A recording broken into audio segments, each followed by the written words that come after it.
Sœurs et frères, dans un contexte de carême confiné, je me suis demandé comment appréhender une nouvelle forme de relation et comment me préparer à Pâques, cet événement de libération et de renouveau.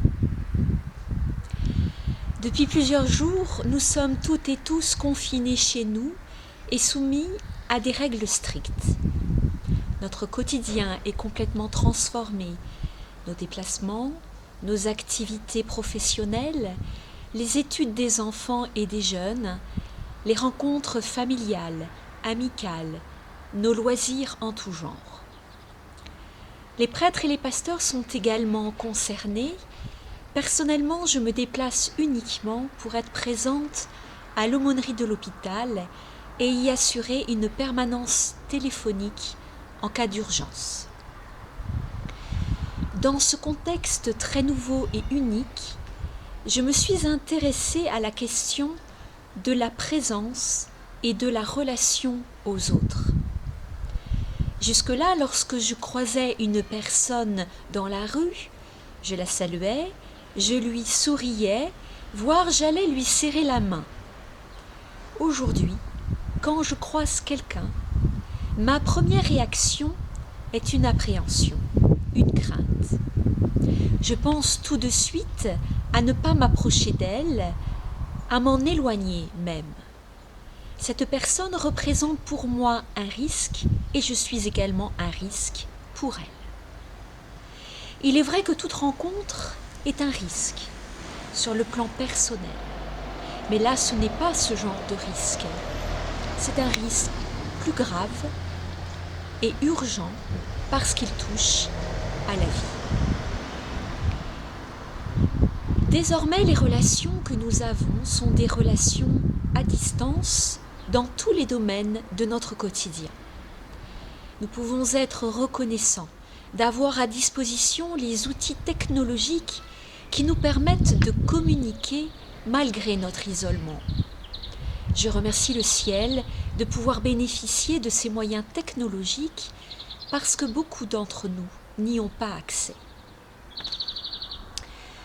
Être en relation se vit désormais par l'éloignement, le proche est loin, le prochain se fait lointain.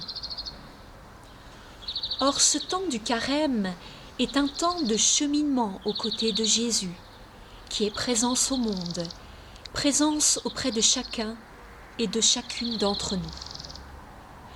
La Semaine Sainte qui s'approche est également un temps où se joue toute la question de l'incarnation de Dieu en Jésus-Christ. La croix est le lieu où Dieu se révèle pleinement homme. La résurrection qui suit la mort de Jésus est le lieu de la pleine révélation divine en Jésus-Christ. La résurrection est également un renouvellement radical de l'incarnation de Jésus-Christ.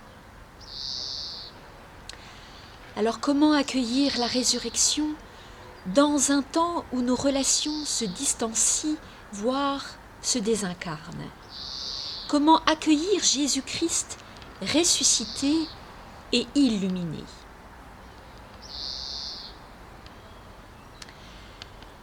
Pâques est bien parti pour se vivre virtuellement. C'est ainsi, nous n'aurons pas le choix. Nous ne pourrons sans doute pas célébrer le repas de la vie, ni fêter l'éveil du printemps avec nos proches, le soleil, la nature qui renaît, les joies des retrouvailles avec ceux que nous aimons. Pâques aura sans doute des allures désincarnées, mais l'incarnation renouvelée de Pâques peut nous être donnée malgré tout. Elle est plus forte et plus significative que nos conditions du moment. Je vous propose de lire avec moi ce verset dans l'évangile de Jean au chapitre 3. Le vent souffle où il veut et tu entends sa voix, mais tu ne sais d'où il vient ni où il va. Il me semble que ce vent de vie, ce vent d'envie, ce vent de chaleur souffle à travers nos lieux confinés, nos existences au ralenti, nos peurs, nos enfermements chez nous ou en nous-mêmes. Le vent souffle où il veut et tu entends sa voix, mais tu ne sais d'où il vient ni où il va. Ce vent, c'est l'âme du Dieu des origines qui créa l'humanité en Adam. Ce vent, c'est celui qui porta le Christ et l'inspira en sa parole. Ce vent, c'est celui de Pentecôte qui permit aux hommes et aux femmes de se comprendre et de s'entendre. Après ce confinement, nous aurons peut-être envie de nous rapprocher des plus lointains, comme le firent les hommes et les femmes au jour de Pentecôte. Les lointains deviendront alors nos prochains. Mais avant de pouvoir reprendre nos chemins et nos bâtons de pèlerins, c'est avec nos très proches que nous pouvons peut-être nous approcher les uns des autres, ici et maintenant. Je vous souhaite, sœurs et frères, que ce temps d'arrêt et de confinement forcé soit une occasion de nous redécouvrir ou de nous découvrir sous un autre jour. Se découvrir soi-même ou celles et ceux avec qui nous sommes confinés. Ce vent souffle, il ne cesse de souffler, c'est en nous qu'il vient éveiller. Restez bien chez vous, prenez soin de vous.